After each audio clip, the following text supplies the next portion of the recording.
Bismillahirrahmanirrahim. Assalamu alaikum wa rahmatullahi wa barakatuhu. Welcome to Iqra Hufaz Boys College online classes phase 2 lecture number 11 computer for class second year exercise 7 आज student हम discuss करने जा रहे हैं और अगली कुछ वीडियोस के अंदर हमारी ये एक्सरसाइज 7 के क्वेश्चन आंसर्स को डिस्कस करने की लेक्चर्स होंगे इंशाअल्लाह ताला। उम्मीद है आप सब लोग खैरियत से होंगे और अब तक के लेक्चर्स को ना सिर्फ समझ रहे होंगे, प्रैक्टिकली उसको सी लैंग्वेज की आईडीई के ऊपर आप कोडिंग कर भी रहे होंगे, आउटपुट देख रहे होंगे। उसमें यकीनन कुछ ना कुछ एरर्स आते होंगे, उन एरर्स को रिमूव करते होंगे, उसमें ऑल्ट्रेशन करके कुछ अपनी मर्जी के मुताबिक रिजल्ट्स हासिल करते होंगे। देखें स्टूडेंट्स, प्रोग्रामिंग अगर सीखनी है तो आपको ये सब करना है। इस मुश्किल और ये जो टेंस वाला मामला होता है कि एरर्स आए फिर उसको रिमूव करना और फिर दिमाग में आइडियाज़ लेकर आना कि मैं इसी प्रोग्राम में क्या चेंजेस कर दूं कि कुछ समथिंग डिफरेंट जो है वो डिज़ाइन हो, और इसी तरीके से कुछ आइडियाज़ लेकर आना कि मैं नया क्या कर लूँ। इसी तरह की मिलती जुलती कोडिंग को यूज़ करते हुए कुछ मुख्तलिफ क्या करूँ। खैर आइए एक्सरसाइज की तरफ बढ़ते हैं। स्टूडेंट, एक्सरसाइज में हमारे आज के जो वीडियो लेक्चर में शामिल होंगे क्वेश्चन वो 7.1 से लेकर 7.5 तक होंगे। कुछ के जवाबात आपके पास इसी एक्सरसाइज में आपकी बुक में ऑलरेडी मेंशन है, उसको डिस्कस करेंगे। कुछ को मैं ओरल बताऊंगा और कुछ को इंशाल्लाह ताला हम सी लैंग्वेज के आईडीई में जाके बाकायदा प्रोग्राम बनाएंगे। ठीक है, तो सबसे पहला क्वेश्चन है, write a program that asks the user for an integer and then tells the user if that number is even or odd। बहुत दिलचस्प प्रोग्राम है, इसको इंशाल्लाह आज डिस्कस करेंगे। सी लैंग्वेज के प्रोग्राम आईडीई के ऊपर हम बनाएंगे। हमें करना क्या है, हमें एक अगर फ्लो चार्ट आप इमेजिन करें, इसका एल्गोरिथम इमेजिन करें, तो प्रोग्राम आपका स्टार्ट होना है, आपने रीड करना है एक नंबर को इंटीजर फॉर्मेट वाला, और फिर उसके बाद आपने उसको बताना है, प्रोसेसिंग करके बताना है कि वो जो इनपुट किया हुआ नंबर है वो इवन है या ऑड है। बहुत सादा सी लॉजिक और हिंट आपको इस क्वेश्चन की दी हुई है, यूज सी मॉड्यूलस ऑपरेटर। ये परसेंट का ऑपरेटर यानी रिमाइंडर जो कैलकुलेट करके हमें देता है, based on the value of the reminder हम जो है उसको डिटेक्ट करेंगे। और आप जानते हैं स्टूडेंट कि इवन नंबर की पहचान क्या है कि जब कभी उसको 2 से डिवाइड किया जाता है और रिमाइंडर चेक किया जाता है 2 की सूरत में डिवीजन में, उसका रिमाइंडर हमेशा 0 होता है। तो हम यही एक सिंपल प्रोसीजर लगाएंगे कि अगर जो भी नंबर इनपुट किया गया है अगर उसका %2 कैलकुलेट किया जाए, %2, तो उस सूरत में अगर रिमाइंडर बराबर है 0 के तो वो इवन है, अदरवाइज वो क्या है, जी हाँ, ऑड नंबर है। तो इसको इंशाअल्लाह ताला अभी हम बनाएंगे। इसके अलावा write a program that inputs a number then report whether the number is in the range from 1 to 100। एक नंबर इनपुट लेना है और फिर ये बतानी है कि वो नंबर 1 से लेकर 100 के दरमियान की रेंज के अंदर है या नहीं। 100 से अगर ज़्यादा हो तो काबिल कबूल नहीं है, और 101 से कम है तो काबिल कबूल नहीं है। हमें ये बताना है कि yes the number is with in the range from 1 to 100, ये बात पैगाम देनी है, या फिर हमें ये कहना है know the number is out of the range from 1 to 100, ये पैगाम हम इसमें जारी करेंगे। तो इस प्रोग्राम को भी इंशाल्लाह ताला बनाएंगे इस वीडियो लेक्चर के अंदर। 7.3 में कहते हैं, how do you perform more than one statement when a condition is true. अगर इफ वाली कंडीशन ट्रू हो तो उसके ट्रू होने की सूरत में आप मोर देन वन स्टेटमेंट को कैसे रन कर सकते हैं। यस स्टूडेंट, हमने ये बात पढ़ी थी कि इफ की बॉडी में इफ की कंडीशन ट्रू होने में अगर आप more than one statement execute करवाना चाहते हैं तो you have to put braces. आप ब्रेसेस को स्टार्ट पहली स्टेटमेंट से पहले ब्रेस ओपन करेंगे, और जो उसके बाद more than one statement like 2, 3, 4 जितनी भी स्टेटमेंट आपने उस कंडीशन के ट्रू होने के ऊपर उसके साथ अटैच करनी है, तो जब वो आखिरी स्टेटमेंट आप लिख लेंगे तो उसके बाद ब्रेस को क्लोज भी करेंगे। ये काम आपको करना होगा। We have to put braces, we have to include enclose the statements in a braces, braces में इनक्लोज करना होगा if we have to execute more than one statement when the condition is true, और example भी आप mention कर दीजिएगा।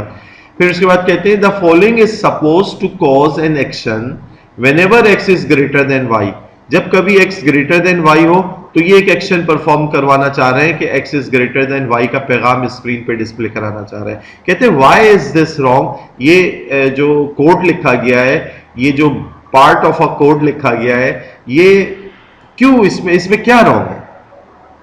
तो जनाब इसमें रॉन्ग ये है कि जो THEN देन लिखा हुआ है सी लैंग्वेज के अंदर खुसूसियत से THEN देन नहीं है, हमें इफ लिखना है, कंडीशन लिखनी है और उसके बाद जो है हमें वो स्टेटमेंट लिख देनी है जो इस कंडीशन के ट्रू होने पे हमें एग्जीक्यूट करवानी है, रन करवानी है। ये THEN देन हमारे सिंटेक्स में इस इफ के कोड में शामिल नहीं है। तो जवाब आपको इधर बुक में मेंशन भी है कि unlike other languages in C, अगर हम सी की बात करें, the if statement does not use the then keyword use नहीं करती है।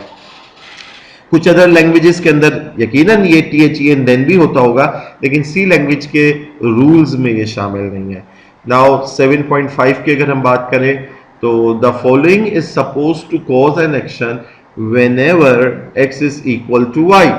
तो ये देखिए ये कोड लिखा हुआ है, तो क्या ये कोड दुरुस्त है? Is there anything wrong with this? Yes, there is a big mistake in this code कि जब कभी आप दो नंबर्स को इक्वलिटी की बेस पे चेक कर रहे हो तो आपको इक्वलिटी का ऑपरेटर इक्वल है, दो इक्वल साइन है, सिंगल इक्वल नहीं है।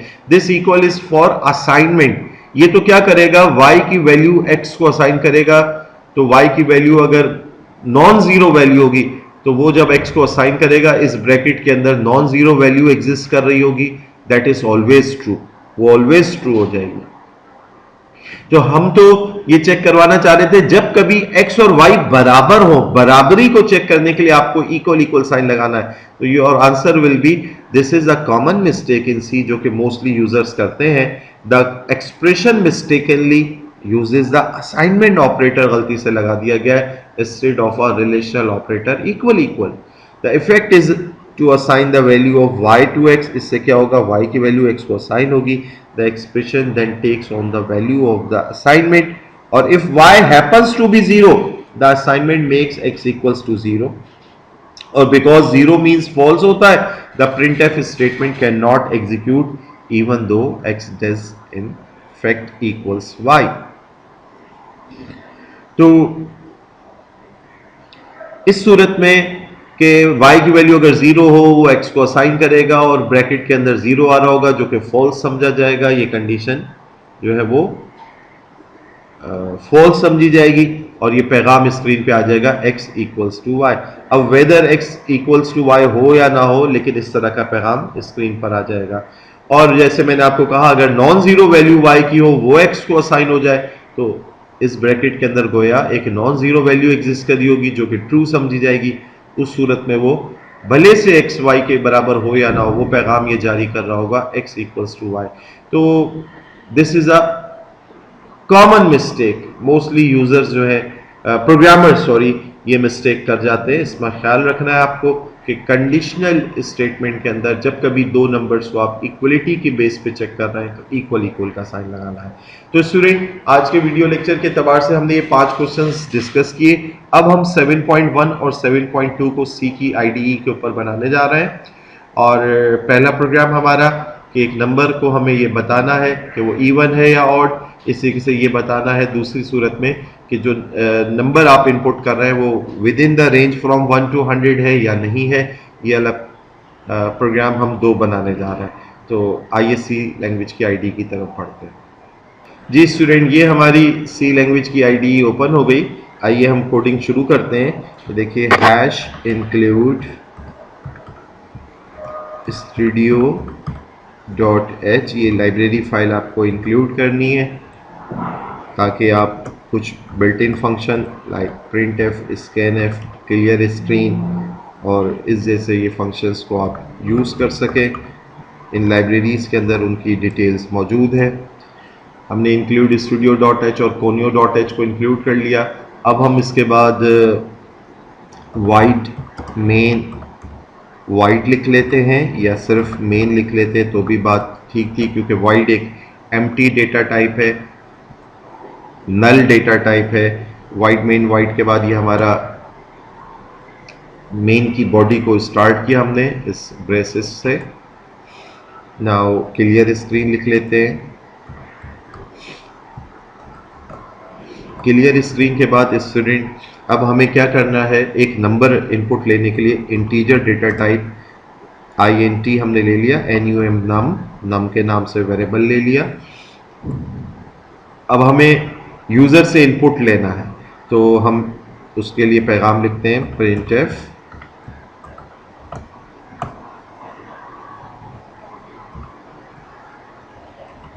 printf enter any number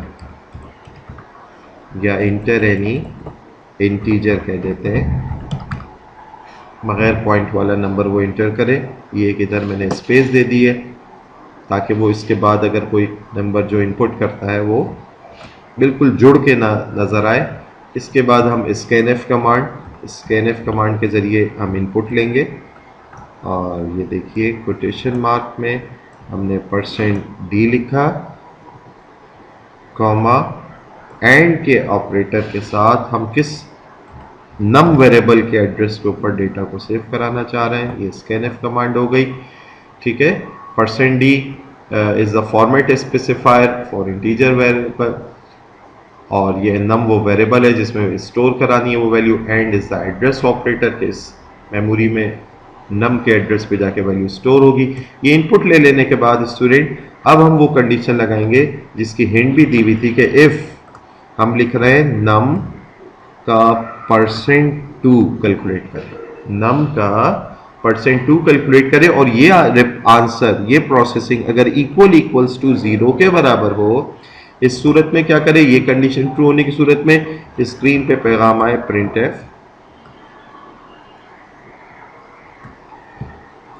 even लिखा हुआ आता है। चले सिर्फ सादा सी बात करते हैं और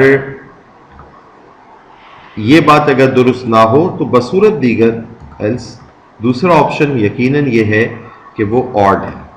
इन दो के अलावा दूसरी बात नहीं होती, ठीक है। एक नंबर या तो इवन होता है या ऑड होता है, तो कंफर्म है कि अगर वो इवन नहीं है तो डेफिनेटली फिर वो ऑड है।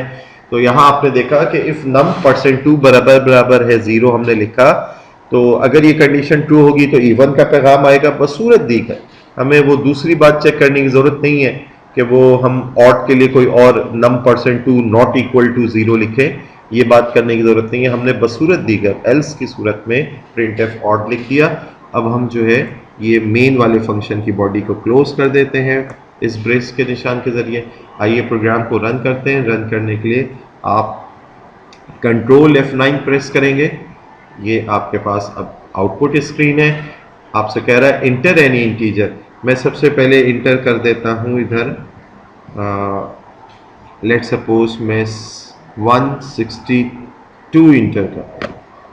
ये देखिए, अच्छा हमने क्योंकि इधर देखिए क्या हुआ कि हमने गेट ch आखिर में नहीं लिखा, आउटपुट स्क्रीन ने आउटपुट दिखाया है लेकिन वो इतना क्विकली दिखा के वेनिश हो गई कि हम उसको देख नहीं सके। स्क्रीन को पॉज करने के लिए हम इधर गेट ch लिख रहे हैं, ब्रैकेट ओपन क्लोज सेमीकोलन। अब इस प्रोग्राम को रन करते हैं कंट्रोल F9 प्रेस करके। जी ये देखिए, अब 162 अगर इंटर करें तो देखिए वो आपको बता रही है। नेक्स्ट टाइम फिर प्रोग्राम को रन करते हैं और मैं इंटर करता हूँ 37 की सूरत में आप, और हम जानते हैं कि ये ऑड है, ये देखिए ऑड बता रहा है। इसी तरीके से फिर इस प्रोग्राम को रन करते हैं और अब हम 55 लिखते हैं। आप स्टूडेंट जानते हैं कि इवन और ऑड नंबर की एक पहचान ये भी है कि उसके यूनिट प्लेस पे अगर 0, 2, 4, 6, 8 हो, ऐसी सूरत में वो इवन है, इसके अलावा वो ऑड है। तो आप देख रहे हैं कि 55 इस वक्त ऑड है, तो क्या ये प्रोग्राम इसको ऑड का पैगाम देगा या नहीं? तो ये देखिए यस, इसने फिर ऑड कहा। अब हम दोबारा इस प्रोग्राम को रन करते हैं और एक इवन नंबर ट्राई करते हैं, लेट्स सपोज 12। ये देखिए इस सूरत में उसने उसको इवन कहा। तो ये एक परफेक्ट प्रोग्राम आपका बन गया है जो कि आपको कह रहा है कि कोई भी इंटीजर दो और वो उसको आउटपुट। अच्छा स्टूडेंट, जब ज़रा प्रोफेशनल लेवल पे आप कोडिंग कर रहे हो तो उस सूरत में इस चीज़ का ख्याल कर लें कि आप अपने प्रोग्राम के अंदर कमेंट्स भी डालें।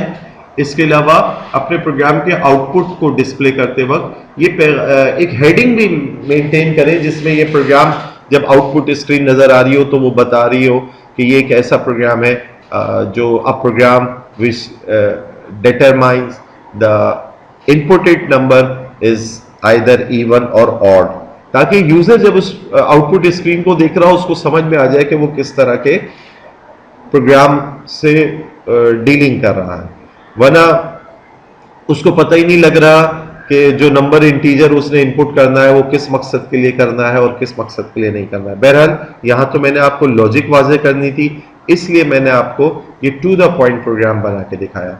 अच्छा, आप इसको अपने पास बना के सेव भी कर लेंगे 7.1 के नाम से। बहरहाल 7.2 में हमारे पास स्टूडेंट टास्क था और वो क्या था बताइए। जी हाँ, हमें एक नंबर इनपुट लेना है यूजर से और उसके बाद उसको ये बताना है कि वो नंबर जो इनपुट हुआ है वो with in the range from 1 to 100 है या नहीं। तो हम इसी प्रोग्राम को यूटिलाइज कर लेते हैं। studio.h conio.h वाली फाइल ये इंक्लूड करनी है। White main white it's okay, clear screen. हम एक नम इनपुट के लिए वेरिएबल हमने ले लिया, इंटीजर फॉर्मेट का ही ले लिया। ये एज्यूम कर लेते हैं कि हम पॉइंट वाली वैल्यू नहीं इनपुट कर रहे हैं, तो नम जो वेरिएबल लिया है वो इंटीजर फॉर्मेट में लिया है, इंटर एनी इंटीजर, और हमने उसको %d फॉर्मेट में नम वेरिएबल में स्टोर करा लिया। इफ वाली कंडीशन अब चेंज हो जाएगी, इसको चेंज कर लेते हैं। इस जगह हम क्या लिखेंगे, इस जगह हम लिखेंगे if num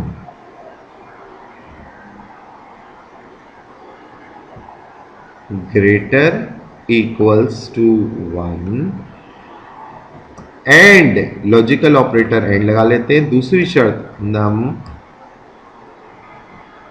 less than equals to 100 अगर दिया हुआ जो इनपुट किया हुआ नंबर है वो 1 के बराबर या बड़ा हो और साथ ही साथ वो नंबर जो हो, ये कॉमा गलती से टाइप हुआ, greater than less than equals to 100 हमें कहना है, वो 100 से छोटा या बराबर हो, दोनों शराइत पे उतर रहा हो। तो उस सूरत में, यानी ऐसी सूरत में ये कंडीशन अगर दुरुस्त हो तो पैगाम हमने क्या डिस्प्ले कराना है, हमने ये पैगाम डिस्प्ले कराना है the number is in the range from 1 to 100। ये पैगाम स्क्रीन पे डिस्प्ले हो जाए। और अगर ये वाली बात ना हो रही हो, ये रेंज के मुताबिक नहीं है, तो हम ये पैगाम एल्स की सूरत में डिस्प्ले करा देंगे the number is not in the range from 1 to 100। ठीक है, आइए इस प्रोग्राम को रन करते हैं। ये तकरीबन मुकम्मल हो गया। ये देखिए, अब सबसे पहले हम 1 से 100 की रेंज का कोई नंबर सेलेक्ट कर लेते हैं। Let's suppose 43। ये देखिए, इसके लिए क्या पैगाम दे रहा है, the number is in the range from 1 to 100। बात बिल्कुल ठीक है। दोबारा रन करते हैं प्रोग्राम को, कंट्रोल F9 किया। ये अब हम नंबर दे देते हैं -12। ये देखिए, कह रहा है the number is not in the range from 1 to 100, 1 से छोटा हो गया। ठीक है, तो मैं अब तो ये स्क्रीन रुकी रहेगी जब तक कि मैं कोई की प्रेस नहीं करूंगा, क्योंकि हमने गेट ch लगाया हुआ है। इसके बाद गेट करेक्टर, वो करेक्टर आपसे मांगने के लिए रुका हुआ है। जैसे ही आप करेक्टर देंगे तो ये मेन का फंक्शन जो है वो क्लोज हो जाएगा, आपका प्रोग्राम एग्जिट की तरफ बढ़ जाएगा ऑटो। तो मैं कोई की प्रेस कर देता हूं। ये देखिए, हम दोबारा आ गए कोड में।